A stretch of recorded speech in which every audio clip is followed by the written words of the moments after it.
Hey guys, wubba wubba wubba, it's yours truly, the Big J and J, saying welcome along to Adrianjayeonline.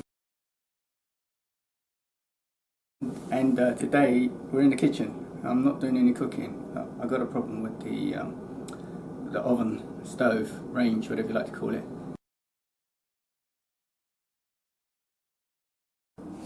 Now, this KitchenAid, I believe, is the same thing as Whirlpool. There's a lot of different model numbers, and I'll show you where the model number is. Actually, I'll show you where the model number is now. If you pull the lid down, and you get there, can you see that's the model number? Okay, there's a kind of scanning thing there, I'm not sure what that does, and the serial number. So that's how you can tell which model number is. But if you actually look for this one online, and you look up Whirlpool, sorry, KitchenAid, you'll see plenty of ranges like this. And luckily, the method to taking these all apart are much of the muchness. They're all pretty much the same. Only thing is the parts are different. But when I took everything apart, or at least part of it apart, I could see that there was the same kind of parts. Now, there are three main components, or electronic parts in here. There is a control board, there is a display, and there is a keypad. So the control pad is under there somewhere, okay? And so my first instinct was, look at all this crap, it's going in, I've got crap which has gone into the board. But when I take everything out, you see there's a kind of a few bits and pieces which kind of shield it. But I have seen some kind of water going over there, so it could either be heat or deterioration or whatever. I think this is about 4 or 5 years old, and it's out of warranty, which is why I'm looking at it. This part, which is the push buttons, which is kind of like on a capacitive kind of thing, is fitted underneath here, and when you take it out, and I'll show you, it's kind of got a goop which is sealed this, because my thought was water gets in here, moisture, and it screwed it up. And then fitting onto here, you've got the panel, and I looked very closely at the panel and I couldn't see any damage or break into it. Now, usually when you press these buttons, and this is why I think it's not the control board, so it's fairly easy to take this out, but it's a bit more involved to get to the control panel. When I took this out, I looked at the parts, and they looked all okay. There doesn't seem to be anything blown. That's not 100%, but as far as I can see. The other thing is, if, for example, the display was blown and there's nothing coming on, when you press any of these buttons, you should hear bleeps, okay? That would indicate that the display is blown, okay? Now, it could still be this panel, but I can't see how. It is a possibility. Now, here's the kicker. These parts aren't cheap. The control board, I think, is about $400 to $500. These, again, 200, maybe 300, maybe. But I don't believe you can get those parts. You have to get this whole thing. So that's about $500. Now, this is what I'm toying with. The idea is I'm going to take this apart. I've done this already, and I'm going to try to get to the board underneath there to see if there's any bad connections, loose connections, any oil, water, blah blah blah, anything in there, or if I can see any blown components. At that stage, I'm going to put everything back together again, and then I have to make a decision whether to replace that board. Like 90% of the stuff I've heard is it's the control board which goes.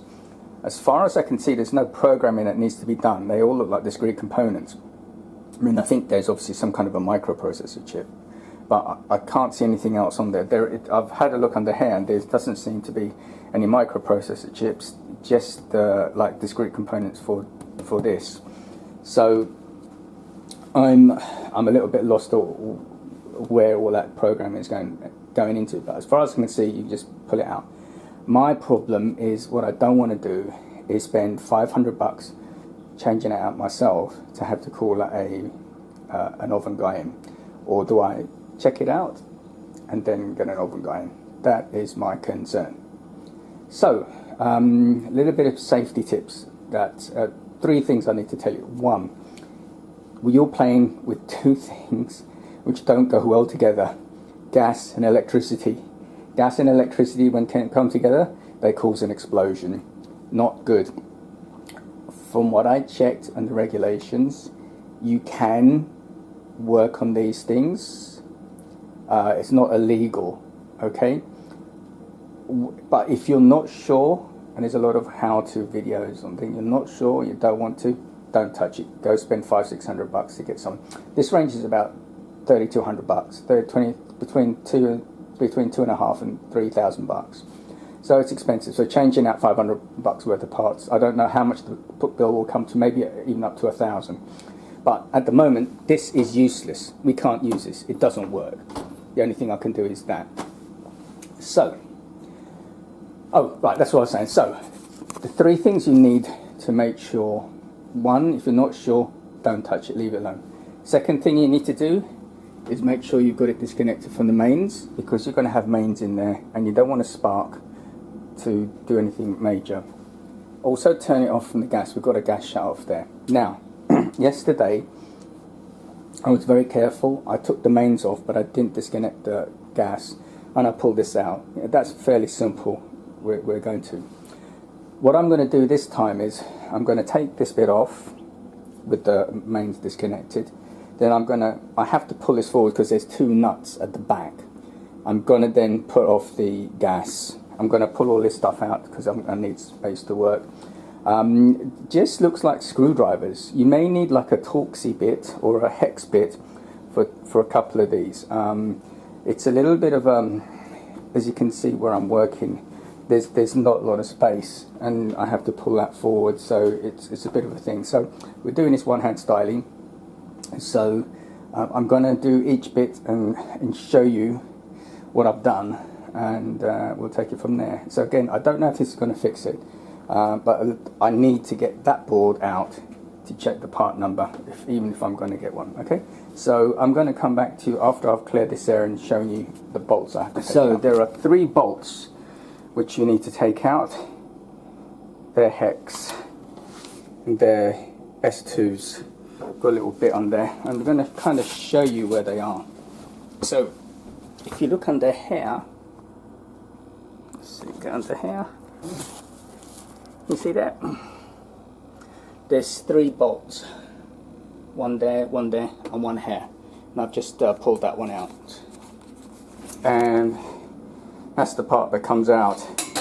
Be careful when you put it back.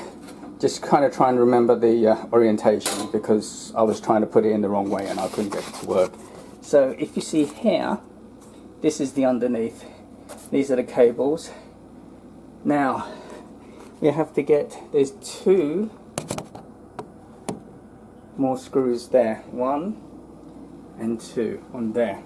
What I always suggest you do is put the screws all in one place to show you that's the first set, so you don't mix the screws up. Some screws may be a different size. So I'm going to take those 2 screws out. Now basically we lift this up and it kind of unhooks. So I'm going to do that now. We have to take these off. So these just pull out, just like that. And again, what I would do is put them in order of how you've done. Now, what you need to do, this unhooks. This is the board. What I suggest you do is to rest it on here and then pull these out, and then you can take the board out, this mechanism out. Now, they've got kind of clips on here, so you have to press the clip to pull it out. The same thing on here. Now I checked these connections to make sure they're okay, and they're okay. And you can see there is some gunge and grime, but nothing's got into there.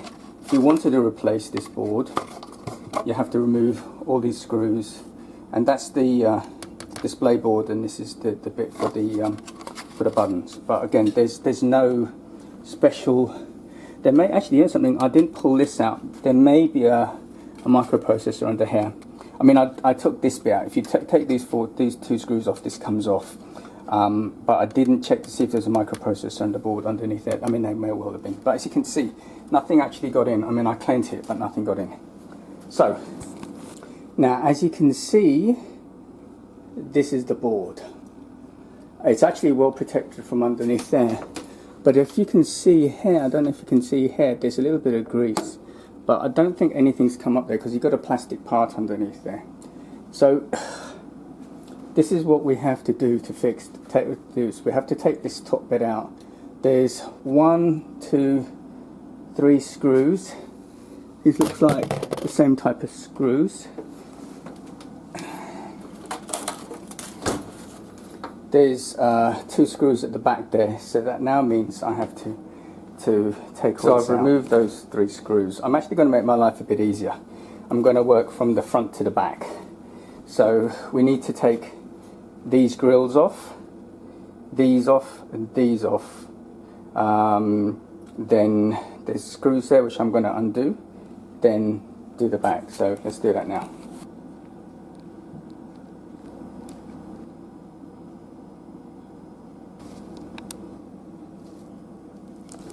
Okay, so you've got 1, 2, 3, 4, 5, 6, 7, 8, 9, 10 screws that we have to take. This kind of seals this one onto there, so I'm going to take them off now. Just to make life easier, I'll turn the gas off. There's 3 screws here, 1, 2, 3. It takes this this cover off. Okay, just to make things easy and get them out of your way. Now there's 2 screws under here. Can you see that? One there, one there, and then that comes off. You lift it off, and there we go. So now I'm going to show you the board.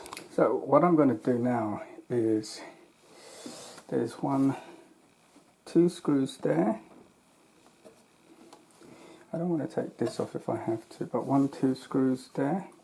I'm going to make a note of where these all connect up to, and then I'm going to have a look to see if I can see anything damaged.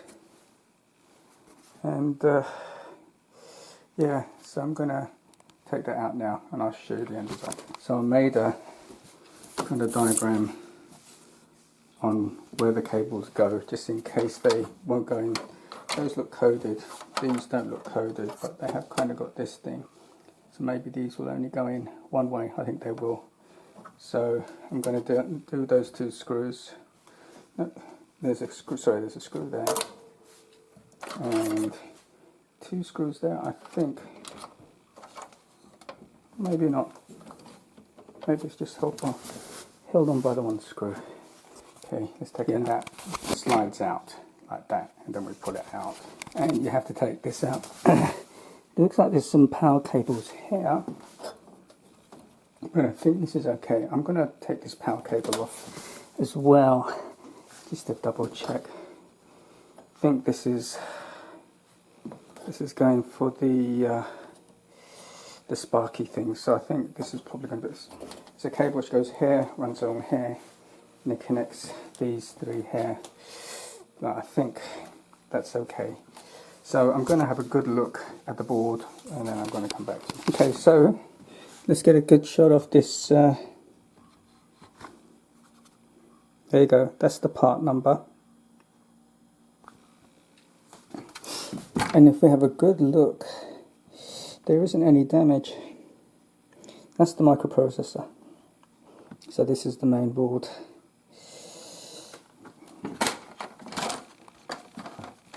All those plugs seem to be saying for various parts of the thing. I mean, it's possible one of this is loose, and jacking it back in again fixes it. I can't see any damage on here, and as you can see, the board is quite high. I mean, for liquid to get that high, it's got to be flooded. So if you see these holes, I mean, they will all come in here or flow there, but they'll kind of fall out onto here, and they'll go to the lowest common place. It looks like there's something there, but again, this is on a platform, so it looks like it's going to be okay. So I have a feeling this is maybe a blown board. I don't see anything on here which constitutes, like, you know, a blown capacitor or something. I just can't see. I mean, there's this capacitor here. Usually when capacitors blow, I mean, that's probably about the only thing I could probably replace is the capacitors, but they don't look blown. Usually when they're blown, they kind of get big, but I don't think they're blown. And nothing on the circuit board looks like it's messed up. I think heat's probably killed this. You know, I don't know if there's a good place to, you know, what these are rated at. you know, because you've got a lot of heat, it has to go somewhere. So, but anyway, these obviously work. So I don't know. So I checked these cables as well. I'll put this over just to keep them out the way. The cables all look good. So what I'm going to do now is put it back. The main thing I wanted was this part number and put it back together again. And I'm going to actually clean this stuff as I go. So you may not, I'm not going to show you putting everything back together again, but I'm going to plug it in and see what happens. Okay, that's the next thing you're going to see. And I'll put everything back together again. Of course, without the obligatory screw, this dropped out, so the screw will go back in again, which is not a major issue. It doesn't work. So you can see none of the buttons work, but if you watch it, you hear that? That means that's connected. So it's probably that board which is gone. So I'm going to have to make a decision on what to do. But I wanted to show you what happens when we take it apart. Okay? So from yours truly, Big J and J, so peace out, Unity. I'm out of here like a thief in the night. Hopefully we'll get this fixed on the next video.